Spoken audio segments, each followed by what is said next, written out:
Okay, let's talk graphics news. And we've had a Christmas and a New Year in between the last one, so we've got a lot to get through here. Let's start here with Morden Wolf. So they're friends of ours, and they've done this very nice video, which is just really, it's just a chat in a virtual set. But they kind of go through and talk about the basics of virtual production, and they show some of the basic things. I think it's really useful this for people coming into the industry or just getting started in virtual production.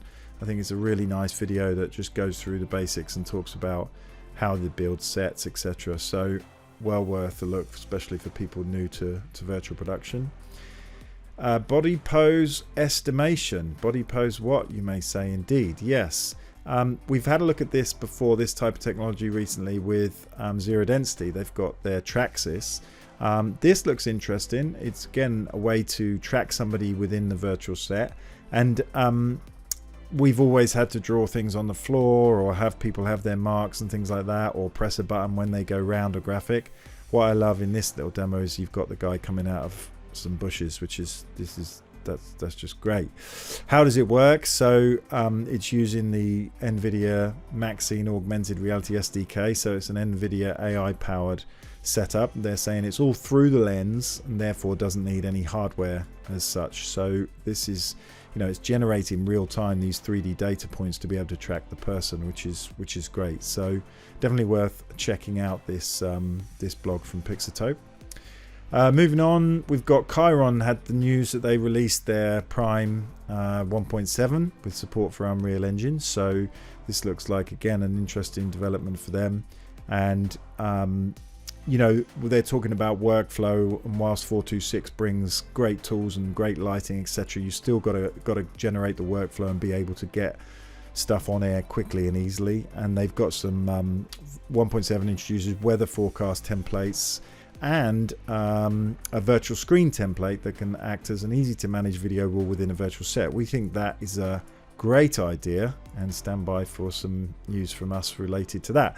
But anyway, there's also a really good blog from Chyron here about 4 ways to accelerate graphics order to air. What I like here, they cover unify your assets and your metadata, of course, remove graphics order bottlenecks. We like this one, empower your producers. We think if you're paying, graphics experts that could be building other things and building better things, if you're paying them to do graphics operation, then you're doing it wrong. We think that this is great, that you can empower producers, and anybody should be able to create graphics from anywhere in our world. So we think this is great. And then of course cloud is going to be pretty big this year, I think, and we're going to start to see lots of people utilizing the cloud. Talking of the cloud, we've got Singular, who are doing great things. They have this article is really interesting because there's Pepperstone. They say they're inspired by the live sports shows to make trading more engaging, so they use Singular to create their show. Now I really like this. I thought it was very Dr. clever Fauci the way they've got all the real-time stuff around here. So I just put this in full screen. They've got this real-time stuff all around. Then they've got, as they go through the show, they talk about different subjects, and then they highlight the subjects here.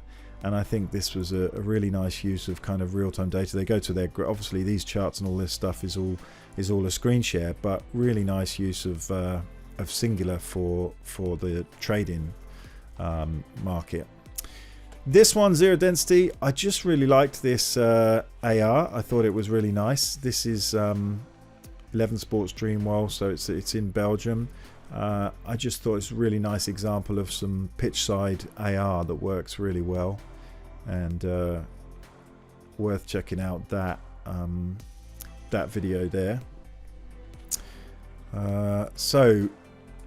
Then, yes, the real-time conference was last month, and that was very interesting. There was this, I think, there was a lot of work done by Planet X Studios, I believe, and Stype and Pixotope. So this is I think the demo that they're doing here is all driven by them.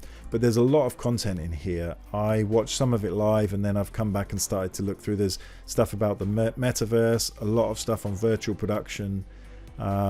And just look into the future of virtual production and where these interesting worlds are going to collide, really. So that's worth checking out. Good news story here. Turner Sports turns to Disguise for an NHL studio. Now, I haven't seen any video of this. I'd love to see some of this, but the pre-renders here look really nice, and they've utilized some Disguise technology to do their latest shows. So if anybody can send me videos, or we can have a look at those, it would be great. Now, this is just a bit of fun, really. If you need, sometimes we need to generate images for graphics just as a holder to put a person's face in or something. Now, this person does not exist. If I reload this website, this person does not exist either. In fact, this website has been created using a generative adversarial network. Try saying that with your teeth in. Or a GAN for short, which is a type of machine learning framework, but it's been developed by a very clever person. And what's happening here is every time I reload, it is pixel by pixel generating this person based on the machine learning. So every time I hit this, and occasionally you'll see a few errors, and it's worth following there. We follow their Twitter page, and they tweet out various different basically a person that does not exist fairly regularly, and there's actually some quite funny comments and stuff about this. But my question is, how long is it before with a click of a button we can create a meta-human like this? That would be crazy, wouldn't it? But anyway, I just thought that was really interesting technology to have a look at. And then this was an interesting article. This was in TV Technology, and it was talking about what was the most discussed technology of 2021, and artificial intelligence turned out being the top. And there's a whole list here actually, and this data comes from BuzzSumo and from walkme.com, so you can see the whole list here.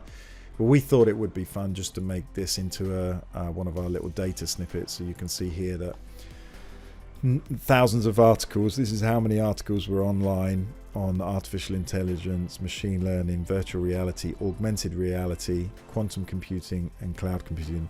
And obviously, virtual reality, augmented reality. There's a lot of conversations within there. There's a lot of different topics discussed, but still think it's interesting to see just how much was discussed on technology in 2021.